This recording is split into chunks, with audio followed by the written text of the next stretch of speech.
자, 오늘은 과학과 인류의 지속 가능한 삶에 대해서 배워볼 건데요. 그 중에 첫 번째, 과학과 인류의 지속 가능한 삶. 자, 과학적 탐구 방법에 대해서 배워볼 건데요. 과학적 탐구 방법에는 첫 번째, 연역적 탐구 방법이 있고요. 두 번째, 귀납적 탐구 방법이 있습니다. 말이 좀 어렵죠? 자, 연역적은요, 가설 설정 단계가 있습니다. 가설 설정 단계가 있다. 얘는 가설 설정 단계가 없어요. 자, 어떻게 된 거냐면요. 여기 과학 선생이 있습니다. 얘가 착할 것이다. 또는 악할 것이다.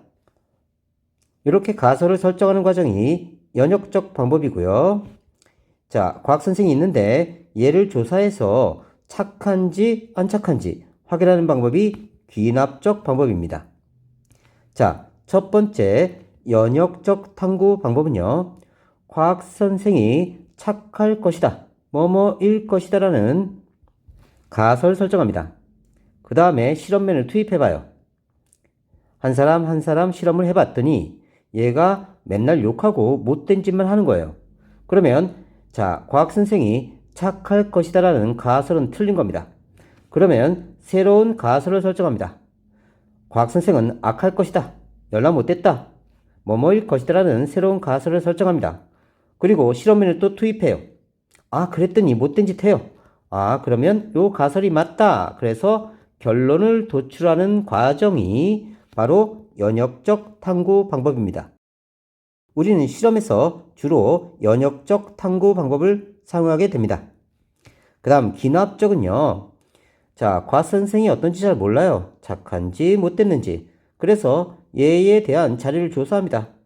자료를 조사해 봤더니 연락 못된 짓을 하고 있는 거예요. 아, 그러면 과학 선생 못됐다. 이렇게 결론을 만들게 됩니다. 이게 귀납적 탐구 방법. 자, 그러면 연역적 탐구 방법에 대해서 좀 더 자세히 살펴봅시다. 첫 번째, 가설 설정해요. 뭐뭐일 것이다. 뭐뭐일 것이다. 잠정적인 결론으로 아직 확실한 결론은 아닙니다. 잘 몰라요, 현재는. 그 다음 탐구 과정을 통해 가설을 검증하는 방법으로 이것을 우리가 연역적 탐구 방법이라고 한다. 문제인식 과정입니다. 과학 선생이 착할까 못됐을까? 그래서 가설 설정합니다. 과학 선생은 착할 것이다. 뭐뭐일 것이다. 잠정적인 결론을 만들어냅니다. 그 다음 탐구를 설계한 다음에 수행해요. 그 다음 자료를 해석해 보고요. 결론을 도출해 보는데 이때 과학 선생이 착할 것이다라는 게 틀렸다. 그러면 새로운 가설을 설정합니다. 과학 선생은 못됐다. 못됐다. 이런 가설을 설정해요. 자, 그 다음에 탐구 설계 및 수행합니다. 자, 실험면을 계속 투입해 봤더니 아, 연락 못됐다. 그럼 결론 나옵니다. 과학 선생은 못됐다. 그러면 일반화 시키는 거예요. 자, 과학 선생은 못됐다라는 일반화가 만들어집니다. 반면에 귀납적 탐구 방법은요. 가설 설정이 없어요. 자, 과학 선생을 쫓아다니면서 자, 자료를 모읍니다. 그리고 분석한 다음에 원리나 법칙을 찾아내요. 그래서 결국은 하루 종일 못된 짓 하는 과학 선생은 못됐다라는 결론에 도달합니다. 이게 귀납적이에요. 자, 그러면 귀납적 탐구 방법은 가설 설정이 있다 없다? 그렇죠. 없다. 기억해 놓으세요. 매일 밤마다 달이 뜨는 모습을 관찰하여 달이 한 달 주기로 변한다는 사실을 알아낸다. 자, 매일 밤 자료를 조사해서 달의 모습을 관찰해서 달이 한 달 주기로 변한다는 사실을 알아내는 건 귀납적이다. 자, 그러면 연역적 방법을 조금 더 자세히 봅시다. 처음에 문제를 인식합니다. 자연이나 일상생활에서 관찰을 하고 의문을 가져요. 왜 그럴까? 그 다음에 가설을 설정합니다. 문제를 해결할 수 있는 가설을 설정하는데요. 가설이라는 건요. 문제에 대한 잠정적인 결론이다. 아직 확실하진 않지만 잠정적인 임시로 정해놓은 결론이란 뜻입니다. 탐구 과정을 통해 옳은지 옳지 않은지 확인할 수 있어야 되고요. 문장으로는요. 뭐뭐일 것이다. 뭐뭐라면 뭐뭐이다라는 문장이 들어가게 됩니다. 탐구 설계 및 수행, 가설을 확인하는 탐구를 설계하고 이를 수행해요. 실험에 필요한 준비물, 실험 과정, 탐구 기간, 탐구 장소를 정합니다. 실험에서 갖게 할 조건, 다른 말로 통제 변이라고 합니다. 그 다음에 다르게 할 조건, 다른 말로 조작 변이라고 해요. 이건 좀 이따가 자세히 설명할게요. 탐구로 알아내려는 조건은 다르게 하고 그 외의 조건들은 모두 갖게 한다. 자, 그러면 그 외의 조건 모두 갖게 한다는 통제 변이입니다. 그 다음에 다르게 하는 것. 다른 조건과 다르게 하는 건 조작 변이에요. 실험 결과에 영향을 줄 수 있는 조건을 통제하면서 실험하고요. 이걸 우리가 변인 통제한다. 이것은 예상과 다른 결과가 나오더라도 수정하지 않는다. 자, 변인 통제라는 건 어떤 거냐면요. 자, 너하고 나하고 키를 재고 싶어요. 자, 그러면 똑같은 바닥에 놓여져 있어야 키를 정확히 비교할 수 있습니다. 그런데 자, 너가 키가 큰데 선생님이 이렇게 올라와 있는 거예요. 그러면 자, 바닥의 높이가 고르지 않기 때문에 키가 작은 사람이 오히려 키가 크게 나타날 수 있습니다. 자, 얘보다 이만큼 크게 나타날 수 있어요. 그래서 바닥을 고르게 한다? 이건 변인 통제에 해당됩니다. 그러니까 실험할 때는 반드시 변인 통제를 해줘야 돼요. 실험하면서 관찰하거나 측정한 내용은 있는 그대로 기록해야 됩니다. 이게 탐구 설계 및 수행이다. 자, 이 내용 잘 기억해 놓고요. 통제 변인, 조작 변인, 변인 통제는 좀 이따 자세히 설명할게요.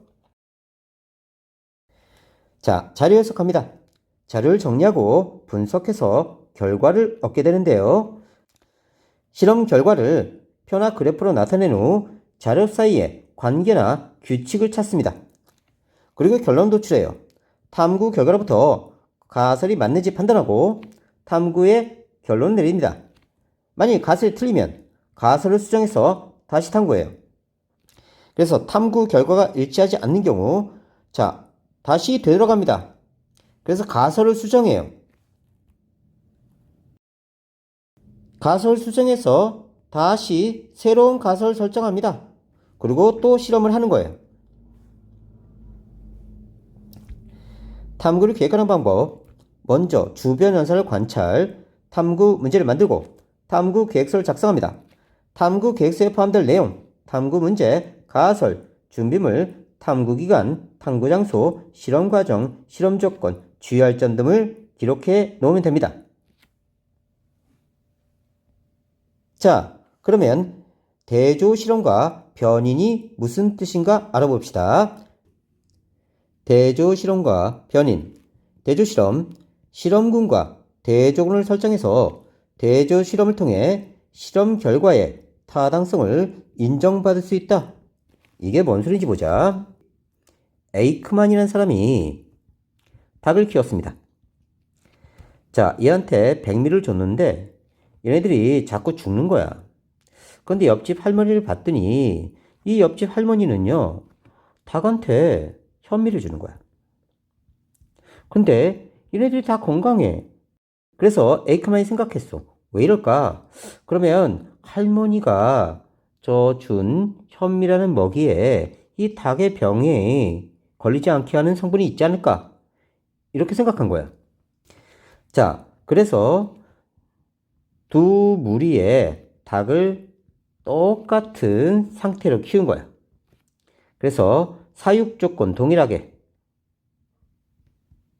마리수 동일하게 각기 맞춰놓은 거지. 그 다음에 여기는 원래 주던 백미를 주고 여기는 현미를 준 거예요. 자, 이때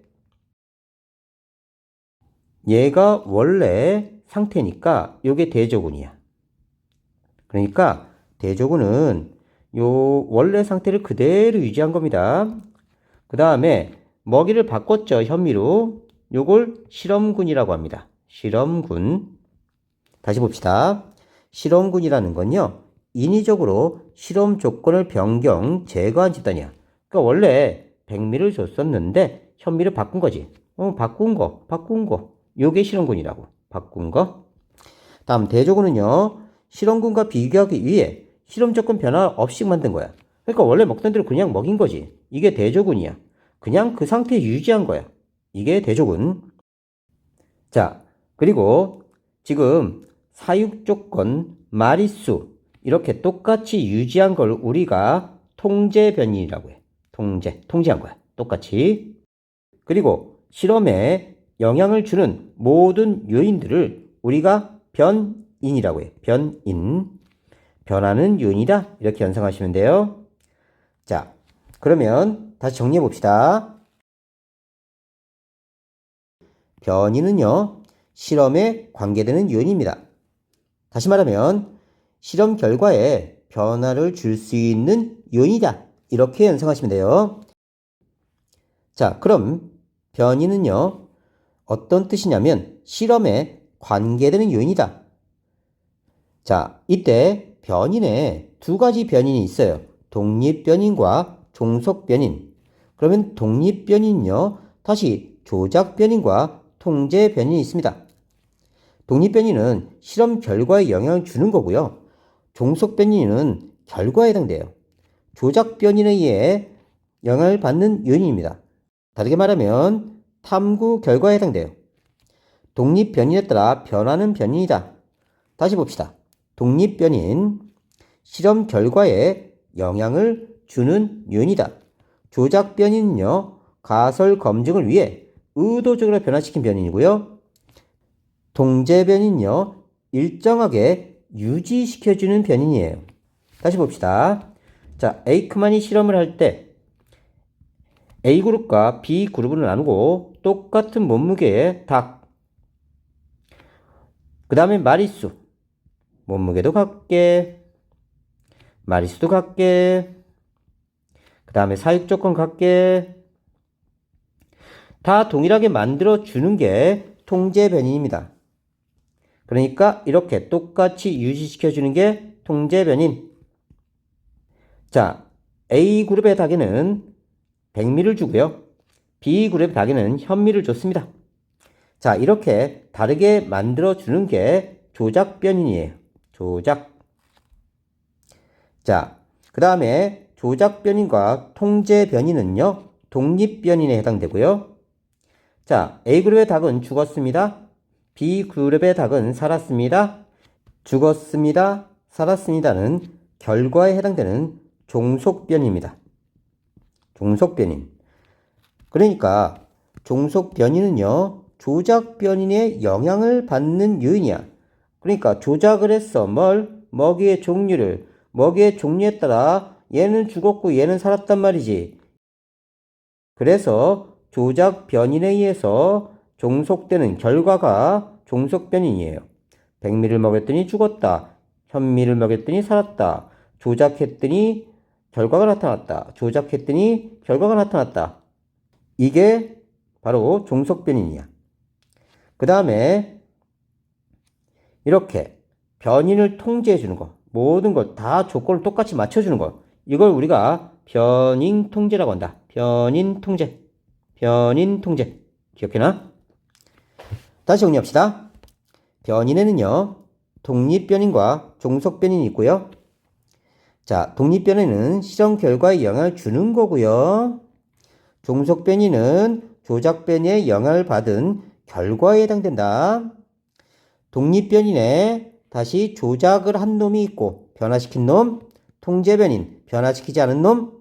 그래서 이 조작변인은요, 가설 검증을 위해 의도적으로 변화시키는 거, 에이크만 실험에서 현미를 주는 것과 백미를 주는 것, 이렇게 다르게 해주는 거. 통제는 다른 조건을 똑같이 맞춰주는 거, 에이크만 실험에서 닭의 종류, 건강 상태, 먹이의 양 등을 똑같이 맞춰주는 거. 이게 통제변인. 자, 변인 통제라는 건요, 실험 시 조작 변인을 제외한 다른 모든 독립 변인을 일정하게 유지시켜주는 거다. 똑같이 맞춰주는 거다. 이렇게 변인 통제하는 이유는 조작 변이 이외의 요인을 일정하게 유지하지 않으면 실험 결과가 어떤 요인에 의한 것인지 알 수가 없어요. 자, 만일 식물이 생장하는데 뭐가 중요한 요인일까? 이렇게 생각한 거야. 자, 그러면 식물 생장에 물이 필요할 수 있죠. 그 다음 햇빛. 그 다음 또 뭐가 필요할까요? 그쵸, 온도, 적절한 온도. 그 다음에 흙도 필요하지 않을까요? 이렇게 생각한 거야. 자, 그래서 생장이 잘 되는지 안 되는지 확인하고 싶어. 자, A, B, C, D, E 이렇게 5가지로 나눠봤습니다. A는요, 물 잘 주고, 햇빛 잘 주고, 온도 적절하게 맞춰주고, 흙도 줬어. 그래, 생장 잘했네. 자, B는요, 물을 빼버렸습니다. 물을 안 주고 나머지 똑같이 맞춰줬어. 그러니까 죽었어. C는요, 물을 주고요, 햇빛을 안 줬어요. 나머지 똑같이 줬어. 햇빛 없으니까 죽었어. D는요, 자, 물, 햇빛 다 주고, 온도를 낮췄어. 그리고 흙 줬어. 그때는 생장 안 됐어. E는요, 자, 물, 햇빛, 온도, 흙을 안 줬어. 그냥 물에서 키웠어. 그때는 생장을 잘했어. F는요, 물 안 주고, 햇빛 안 줬어. 자, 근데 온도 맞춰주고, 흙도 주고, 그랬더니 생장을 안 했어. 자, 이때 보자. 물, 햇빛, 온도, 흙 등은 다 독립변입니다. 독립변인. 자, 생장은요, 이 독립변인에 의해서 만들어진 결과이기 때문에 이건 종속변인입니다. 다음. 자, 여기서 물, 햇빛, 온도, 흙 다 줬네요. 그랬더니 생장이 잘 됐어요. 이건 대조군입니다. 대조군. 다음, 나머지 하나씩 이렇게 변화시켜줬죠? 하나씩 변화시켜준 건 실험군이에요. 나머지는 실험군. 얘는 뭐다? 그렇죠. 대조군. 다음, 자, 얘는 물을 안 줬네요. 그러니까 얘는 우리가 조작변인으로 볼 수 있고요. 나머지 똑같이 맞춰준 건 통제변인이다. 그리고 그 결과가 종속변인이다. 자, C에서는요, 얘를 조작했어요. 얘만 변화시켜주고 나머지는 똑같이 맞춰줬네요. 얘네들이 통제변인. 통제변인. 그 다음에 역시 결과, 생장한 결과. 이게 종속변인. 자, 이번에는 온도가 조작변인. 나머지가 통제변인. 역시 생장이 종속변인. 다음 여기서는요. 자, 얘네들 똑같이 맞춰졌으니까 대조군하고 똑같이 맞춰졌으니까 통제변인. 얘만 바꿨으니까 조작변인.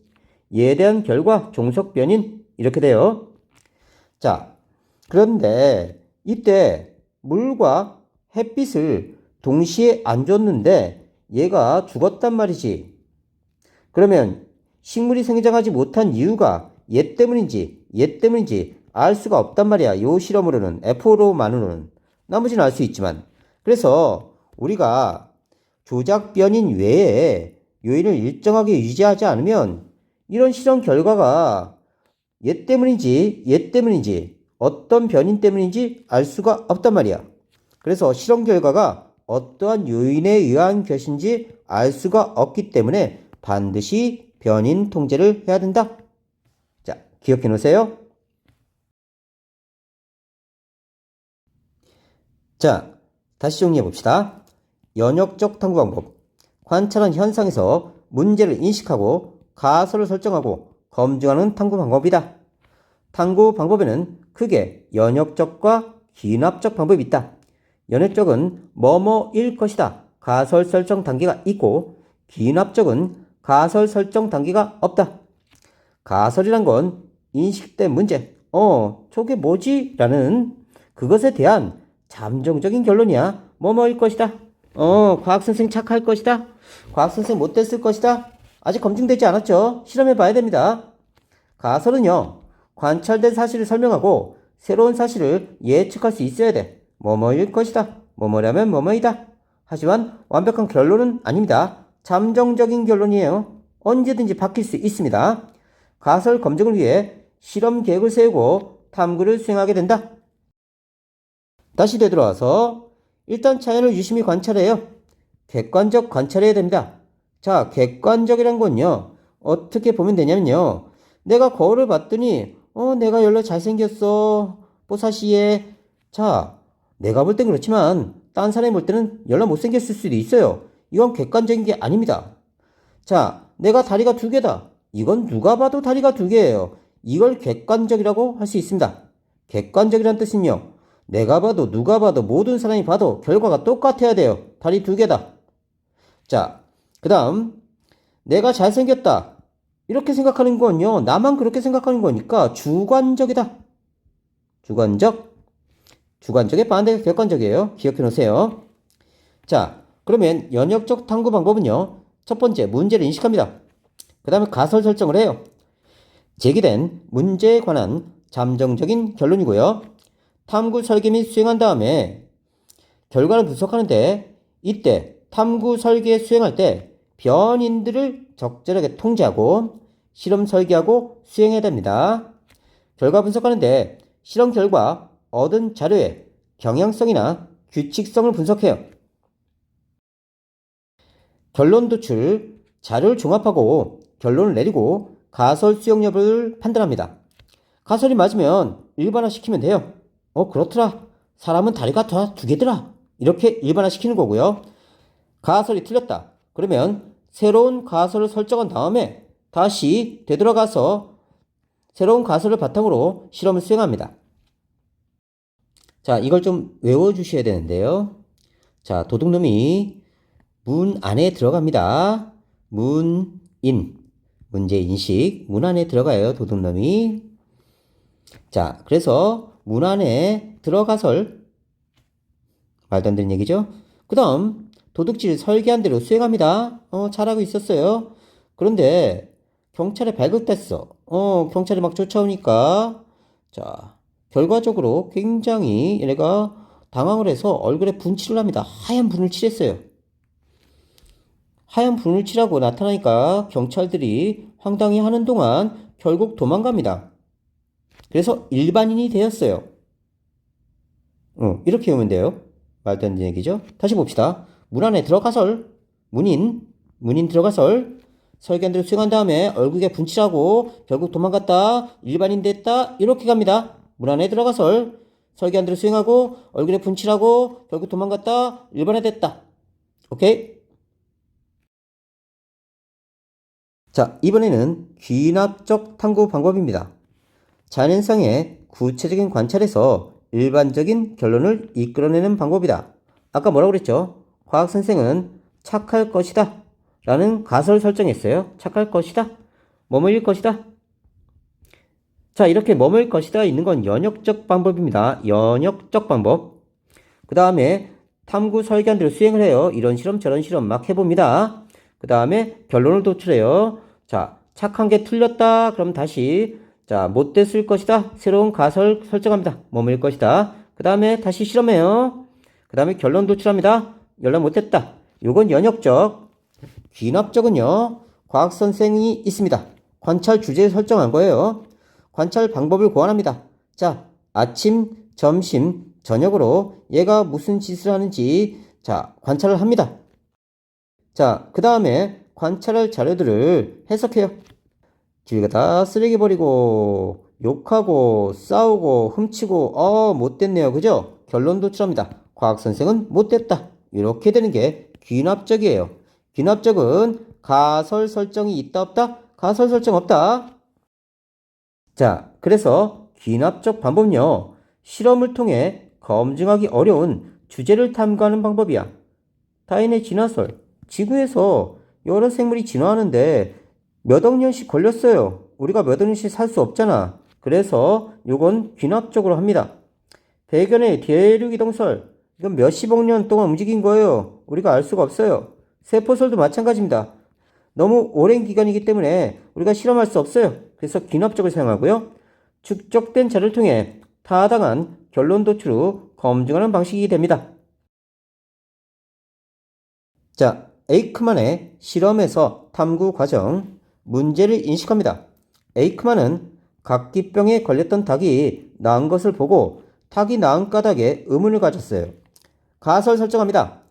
닭의 모이가 백미에서 현미로 바뀐 것을 알게 되고요. 현미에 각기병을 낫게 하는 물질이 있을 것이다라는 가설을 세웠다. 뭐뭐일 것이다. 가설을 세웠다. 탐구 설계 및 수행합니다. 건강한 닭을 두 무리로 나눴어. 자, 양쪽에 다 건강한 닭입니다. 건강한 닭. 한쪽 무리에는 백미만, 이쪽엔 백미만. 자, 다른 무리는 현미만. 이렇게 먹인 거예요. 그리고 각기병 증상이 나타난지 관찰했어. 이때 다르게 한 조건, 먹이의 종류, 현미와 백미, 이건 조작 변인이죠. 다르게 한 조건. 같게 한 조건, 먹이의 양, 닭의 건강 상태, 이건 통제 변인입니다. 관찰한 내용, 각기병의 발생 여부, 이건 종속 변인이야. 이 조작 변인에 의해서 나타나는 결과가 종속입니다. 자, 그랬더니 백미 먹이네는 다 죽었고 현미 먹이네는 살았어. 이게 종속 변인이란 말이지.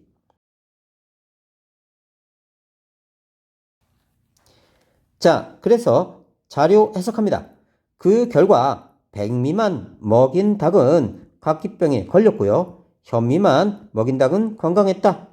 또 각기병에 걸린 닭에게 현미를 주었더니 다시 건강해졌대요. 결론 도출합니다. 에이크만은 현미에는 각기병을 낫게 하는 물질이 있다는 결론을 내렸어. 대조실험, 실험군은요, 현미를 먹인 거야. 그러니까 처음에 얘네들 백미만 먹고 있었단 말이지. 그러니까 이게 대조군이야. 정 그 상태를 유지하는 거. 다시 대조군은 처음 상태 어떻다? 유지한다. 실험군은 현미를 먹였어. 뭔가 바꿨지, 그지? 변화를 준 거야. 변화 준 거. 기억해놔. 변인 분석, 조작 변이는 닭 모이의 종류 바꿨단 말이지. 현미, 백미. 통제 변이는 닭의 건강 상태, 사육 환경, 먹이의 양. 자, 이렇게 하는 것을 우리가 뭐 한다? 그렇지. 변인을 통제한다. 변인 통제. 종속 변이는 각계병 발생 여부, 조작 변이에 의해서 생긴 결과다. 조작 변이에 의해서 생긴 결과다. 기억해 놓으세요. 자, 또 다른 실험을 한번 봅시다. 파스테르가 탄저병 백신의 효과를 알아내는 과정이에요. 탄저병 걸리면 굉장히 많이 죽어요. 가설 설정.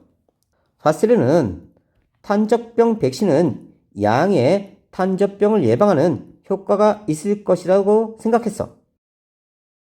자, 그래서 백신을 투여하면 다시 탄저균이 들어오더라도 이 사람이 살 수 있다라고 생각한 거야.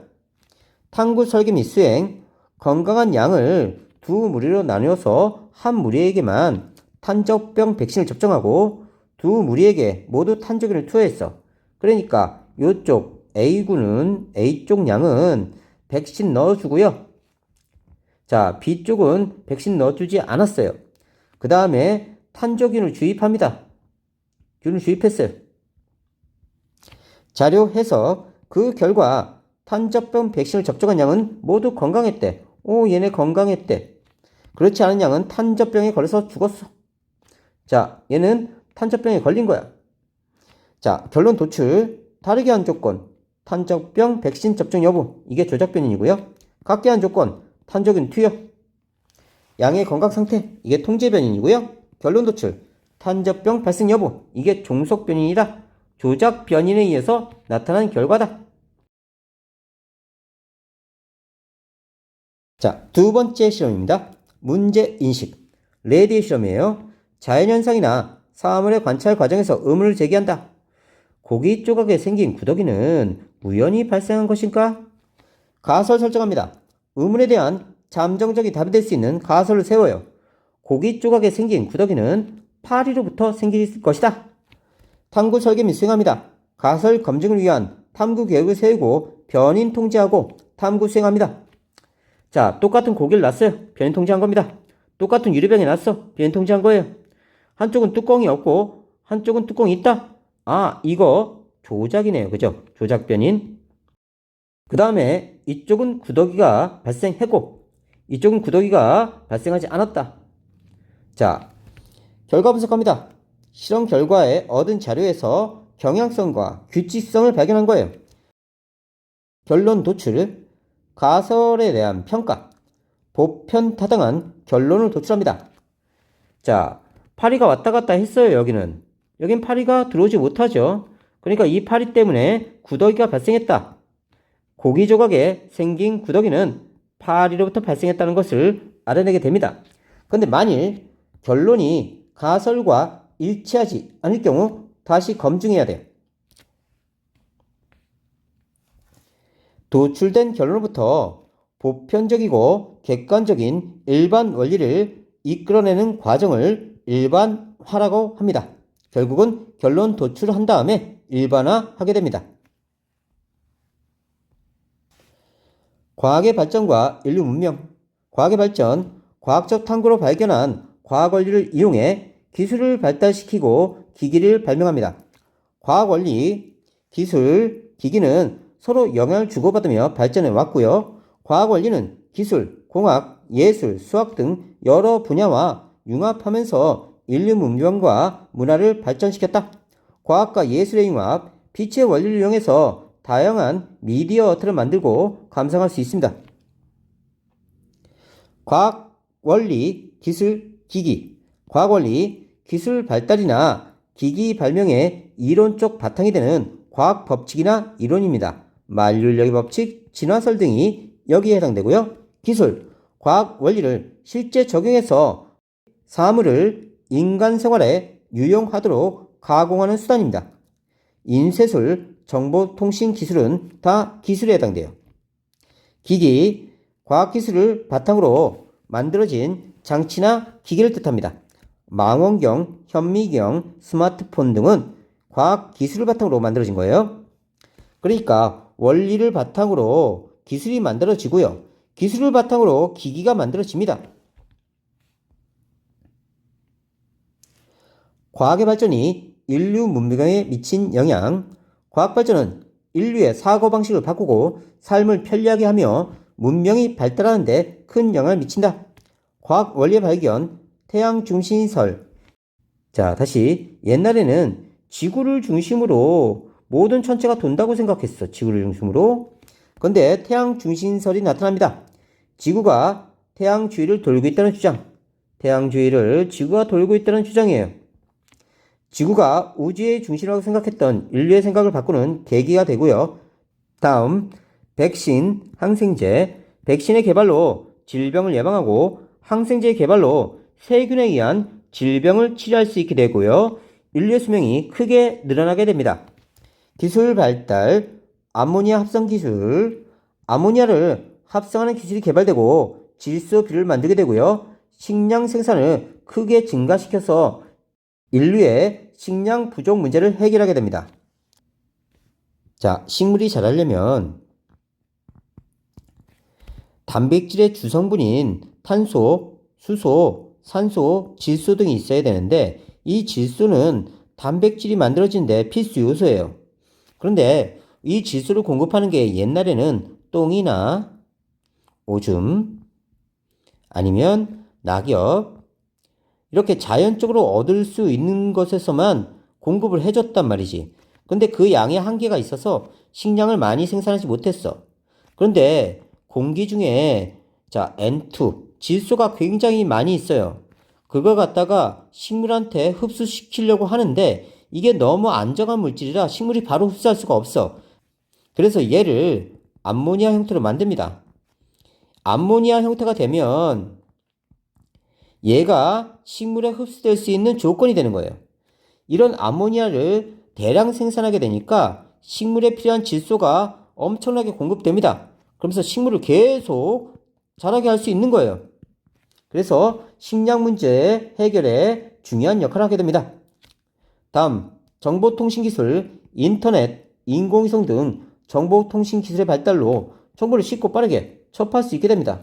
옛날에는요, 대자보 붙이고 신문, 겨우 받아봐야 정보를 얻을 수 있었는데 요즘은 그냥 핸드폰 보면 되죠. 음악이나 영상 등을 실시간으로 감상할 수 있게 됩니다. 농업기술, 드론이나 기계를 이용한 농업기술이 발전하게 되고요. 식량 생산이 증가하게 됩니다. 옛날에는 논에 일일이 사람 손으로 벼를 꼽았어요. 근데 요즘은 기계가 한번 쑥 지나고 나면 다 끝나죠. 기기 발명, 증기기관을 이용한 기계로 공장에서 제품을 대량 생산하고요. 증기기관을 이용한 증기기관차가 개발됩니다. 많은 물건을 먼 곳까지 빠르게 옮길 수 있게 되고요. 전동기, 전기 에너지를 회전하는 운동 에너지를 바꾸는 전동기가 발명됩니다. 우리 생활과 다양한 산업 분야에 널리 사용됩니다. 고속열차 등 교통수단이 발전되고요. 먼 거리를 빠르게 다닐 수 있게 되고요. 생활 영역이 더 넓어지게 됩니다. 다음, 첨단 과학기술의 활용. 우리 생활에 활용하고 있는 첨단 과학기술, 인공지능, 증강현실, 첨단 바이오, 사물 인터넷, 나노기술, 로봇 등이 있습니다. 첨단 과학기술을 활용한 예, 인공지능 로봇. 인공지능을 활용한 로봇으로 센서에 감지되는 정보로 상황에 맞는 행동을 스스로 배우거나 실행할 수 있게 되고요. 양자 컴퓨터. 양자의 특성을 이용한 컴퓨터로 복잡한 암호를 단 몇 초 내에 풀 수 있는 것으로 기대됩니다. 지금 쓰고 있는 컴퓨터는 0, 1 이렇게 이진법으로 두 가지만 판단할 수 있는데 양자 컴퓨터는 이 중간값들을 다 계산할 수 있어요. 그래서 더 많은 정보를 한꺼번에 처리할 수 있습니다. 백신을 나노 크기에 입자 넣은 것으로 기존 백신보다 사람의 몸에 효과적으로 작용한다. 자, 나노라는 단위는요, 10의 9승분의 1이에요. 그러니까 아래쪽에 공이 9개 있는 거야. 하나, 둘, 셋, 넷, 다섯, 일곱, 여덟, 아홉. 분의 1. 요 크기란 뜻입니다. 굉장히 작은 단위예요. 요 작은 크기에다가 백신을 넣어서 몸에 흡수시키면 빠르게 움직입니다. 기존 백신보다 몸에 더 효과적으로 아주 작은 구멍도 왔다 갔다 하니까 효과적으로 움직이게 되고요. 자율주행 자동차, 스스로 주행이 가능한 자동차로 운전자가 조작하지 않아도 주변 상황에 스스로 대처할 수 있게 됩니다. 다음, 우리 생활에 활용하고 있는 첨단 과학기술, 인공지능, 컴퓨터가 학습하고 일을 처리할 수 있게 만든 기술로 자율주행 자동차, 개인 맞춤형 문제 제작, 길 안내 로봇 등에 활용하고요. 증강현실, 현실 세계에 가상의 정보가 실제 존재하는 것처럼 보이게 하는 기술, 실제 공간에 가상으로 가구들을 배치해보는 애플리케이션에 활용하고 있습니다. 증강현실 AR, 현실 세계에 가상의 정보가 실제 존재하는 것처럼 보이게 하는 기술이고요. 가상현실 VR, 현실 세계와 비슷한 가상적인 공간을 만들어내는 기술이에요. 첨단 바이오, 생물의 유전 정보를 이용해서 유용한 물질을 생산하는 기술로 개인 맞춤형 치료제 개발에 활용할 수 있고요. 사물 인터넷, 우리 집안의 모든 사물을 인터넷으로 연결하는 기술입니다. 집 밖에서 스마트폰으로 가전제품을 직접 제어할 수 있어요. 나노기술, 물질을 나노미터 크기로 작게 만들어 다양한 소재나 제품을 만드는 기술이에요. 나노 입자에 백신이나 항암제를 넣어 원하는 특정 부분으로 전달하는 데 활용하게 됩니다. 자, 나노라는 건요, 단위 앞에 붙은 10억분의 1을 나타내는 말입니다. 1나노미터는 10억분의 1의 1m의 길이에 해당된다. 자, 그러면 이게 무슨 소리인지 살펴봅시다. 적도란 개념이 있는데요. 자, 1m가 있는데 이걸 킬로미터로 바꿀 수도 있고요. 센티미터로 바꿀 수도 있어요. 다시 봅시다. 이때 킬로라는 뜻은요, 미터 앞에 붙은 접두어예요. 10의 3승, 즉 1000을 뜻합니다. 그러니까 1000m는요 1km가 돼요. 자, 왜냐하면 킬로가 1000이라는 숫자입니다. 1000을 대입해 보세요. 그러면 바로 1000m가 나오죠. 다음요. 센티는 100분의 1이란 뜻입니다. 100분의 1이란 숫자예요. 10-2승. 그러면요. 1cm는요. 자, 몇 미터가 될까요? 요거 대신 그냥 100분의 1 대입하면 됩니다. 그래서 1cm는 100분의 1미터가 돼요. 다음 밀리미터에서 밀리는요. 10-3승. 다른 말로 1000분의 1이란 뜻입니다. 그러면 1mm는 몇 미터인가요? 이렇게 물어보면요. 이게 1000분의 1이라는 숫자니까요. 그냥 대입하면 됩니다. 그래서 1mm는 1000분의 1m가 돼요. 다음 마이크로미터는요. 이렇게 쓰는 겁니다. 10-6승. 그러니까 여기 0이 6개예요. 000, 000, 분의 1이고요. 자, 나노미터는요. 10의 9승분의 1이니까요. 1, 000, 000, 000, 그러니까 10억 분의 1을 뜻하는 겁니다. 요 정도 작은 크기예요. 피코미터는요. 10-12승. 그래서 10의 12승분의 1을 뜻하는 거고요. 메가는 10의 6승입니다. 그러니까 메가미터다. 그러면 10의 000, 미터란 뜻이고요. 기가는 다시 0이 더 3개 붙어요. 테라는 0이 3개 더 붙고요. 자, 만일 기가미터다. 그러면 10의 9승 미터란 뜻입니다. 그냥 숫자예요, 숫자. 그래서 접도들은 다 숫자다. 앞으로 단위 환산할 때 잘 쓸 거니까 잘 암기해 놓으세요. 다음, 과학과 인류의 지속 가능한 삶. 지속 가능한 삶. 더 나은 환경을 만들어서 현 세대 이후에도 행복하게 살 수 있는 풍요로운 사회가 지속될 수 있도록 고민하고 실천하는 삶이다. 지속 가능한 삶을 위한 과학기술의 역할. 화석연료의 지나친 사용으로 나타난 에너지 부족 문제와 환경 문제를 해결하는 데 과학기술을 활용하고 있다. 자, 인류가 마주한 문제는 에너지 부족 문제가 있고요. 과학기술의 역할은 신재생 에너지를 개발하게 됩니다. 에너지 자원은 고갈될 거예요. 석탄, 석유 등 지하 자원이 감소하고 있습니다. 그러면 우리는 과학기술을 통해서 신재생 에너지를 개발하게 됩니다. 햇빛, 바람, 물, 지열, 수소연료 전지와 같은 지속 가능한 에너지원을 개발하게 돼요. 태양광 발전은요. 태양이 떠 있는 동안은 계속 발전 가능합니다. 태양빛을 이용해서 에너지를 얻고요. 수소연료 전지 발전, 수소를 이용해서 에너지를 얻는 방법이 있어요. 환경 문제, 환경오염, 대기, 해양, 토양 등 환경이 오염되고 있고요. 기후변화, 온실 기체가 늘어나 지구온난화가 심해지면서 기후변화 문제가 나타나고 있습니다. 그래서 과학기술의 역할로 대기 오염물질을 줄이는 노력을 하게 됩니다. 대기 오염물질의 발생량을 줄이거나 방출된 오염물질을 제거하는 기술을 개발하게 됩니다. 전기 자동차, 화석연료 사용과 이산화탄소 배출량을 줄이게 되고요.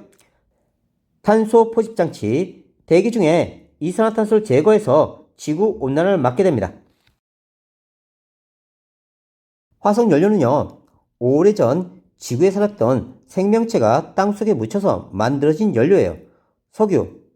석유는 플랑크톤이나 유공충이 쌓여서 만들어진 거고요. 석탄은 고사리, 식물들이 쌓여서 만들어진 거고요. 천연가스, 여기서 생성된 가스들입니다.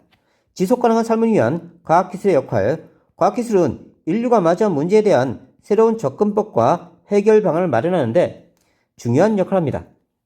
신재생에너지, 신에너지인 연료전지, 수소에너지 등과 재생에너지인 태양광, 태양열, 풍력, 수력 등을 합쳐서 신재생에너지라고 합니다. 화석연료 대신 친환경적이고 고갈될 염료가 적은 수소나 태양빛을 이용하여 에너지를 얻는다. 지속가능한 삶을 위한 활동 방안. 개인적 차원으로는요. 재활용품을 버릴 때는 분리배출하고요. 음식물 쓰레기를 줄이고 사용하지 않는 물건은 다른 사람과 나누고요. 일회용 비닐봉지 대신 장바구니를 사용하고요. 자전거와 같은 친환경 운송수단을 이용한다. 자가용 대신 대중교통을 이용하고요. 물을 절약해서 사용하고요. 에너지 효율이 높은 등급의 전기 제품을 구입하고요. 사용하지 않는 전기 제품은 플러그를 뽑아두고요. 환경보전 캠페인에 참여합니다. 사회적 차원, 생태 습지나 환경 공원을 조성하고요. 오염물질을 적게 배출하고 재생 가능한 에너지원을 개발, 보급합니다. 전기 자동차와 같은 친환경 제품의 개발과 사용을 장려한다.